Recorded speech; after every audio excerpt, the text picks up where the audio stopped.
হাসরের ময়দানে আল্লাহ তাআলা 3 শ্রেণীর পাপীদের জান্নাতি বলে ঘোষণা দিবেন। সেখানে উপস্থিত সকলেই তখন আশ্চর্য হয়ে যাবে।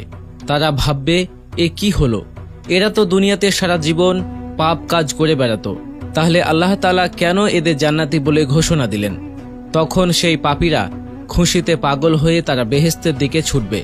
আর যখন তারা পুলসিরাত পার হয়ে বেহেশতের দরজার প্রায় কাছে এসে পড়বে, ফেরেশতারা তখন শেকল দিয়ে তাদের পুরোপুরিভাবে বন্দী করে ফেলবে। ঠিক তখনই আল্লাহ তাআলা তাদেরকে জানাবে, তোমাদের সাথে মজা করা হয়েছে আর তোমাদের শাস্তিরই এটি একটি অংশ ছিল। এরপর রাসূল সাল্লাল্লাহু আলাইহি ওয়াসাল্লাম আলী রাদিয়াল্লাহু তাআলা আনহুকে জিজ্ঞাসা করলেন, তুমি কি জানতে চাও আল্লাহ পাক কেন এদের সাথে উপহাস করেছিলেন?